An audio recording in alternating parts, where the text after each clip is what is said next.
to me. So around about 15, 16, I decided to go work at a veterinary clinic in the south side of Chicago. Huge place, and started out kind of bumpy. Apparently when you're, mostly changing the cages, there's a lot of poop involved. There's just tremendous amounts of poop. And really, I mean, more than I imagined. I think maybe because when dogs are confined, that's how they're protesting being confined, because it was like a John Woo film, but instead of blood, there was like poop. Just like the ceiling, there was poop. So I was thinking about quitting, but then I began to notice that there were a few of the teen workers there who were kind of the favorites of the doctors, who kind of got to, assist in surgeries. I'm not kidding. Like holding things while they spay the dogs, and they got to sit in on, while they took patients in, they got to really be a part of it and learn something about being an animal doctor. So I was like, that's what I got to do. I got to prove to these guys that I'm ambitious, that I actually want to be a vet. So I started taking something called death duty, which is basically, you get a lot of strays in, especially the south side of Chicago. They're everywhere. And they brought them to this hospital, and after a while, the dogs had to be euthanized. So I got the wonderful task of assisting in that, which involved basically holding the dog while the doctor put blue liquid into it. I know, like really sexy sounding, isn't it? And the dog, the heart would stop, and we'd take it into the freezer in the back. So it's kind of like canine Auschwitz. It was really horrible. So, I know I got you now, don't you? You're like, yeah, no, not so much. But I really wanted to prove to them that, I wasn't going to be full of emotion about this. I could, the life and death of being a doctor and working with animals, I didn't care. So I pretty much soon became the only guy to do this. And at 15, 16 years old, I'd seen no death at that point. So I was not sleeping. I got a little nervous tick, and it was really kind of got a little not really comfortable with this, but I was going to do it. I put my heart and soul into this.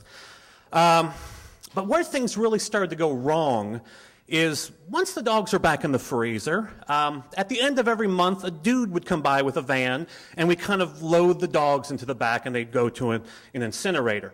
And I tried to make these fun. Because it's kind of a terrible thing that's happening, but, so see, here's the thing. When you put dogs into a freezer, they kind of fall into whatever position they're going to, and then they freeze in that position.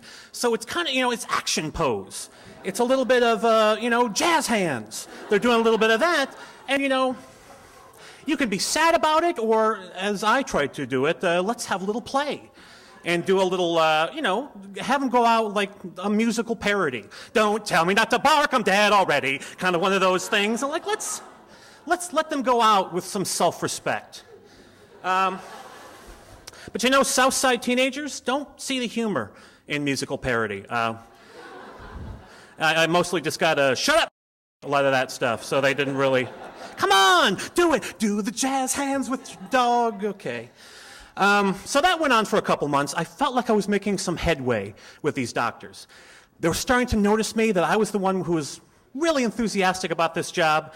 And one day, I come in when the van's supposed to come, and the doctor takes me aside and says, we have a little bit of a problem. The van's in the shop. Can we borrow your car? Is that going to be cool? So I was still thinking to myself, this is it. This is how I'm going to set myself apart. This is the moment of truth for me. Yes, of course you may borrow my car, Mr. Doctor. Let's load them up. Now, it never occurred to me before, but when you have frozen dead dogs, frozen in a position, when you're putting them in the back seat of a van, there's plenty of room. But when you're putting them in the back of a 73 Honda, not a lot of back seat room going on with these cars. It's kind of a confined space. So there was a lot of, you could do it. You could honestly put together the furry puzzle if you put your mind to it. It's like, and then the Doberman goes here, and then see, there's room down here for a couple pugs. See, it just all works together. Use your space effectively.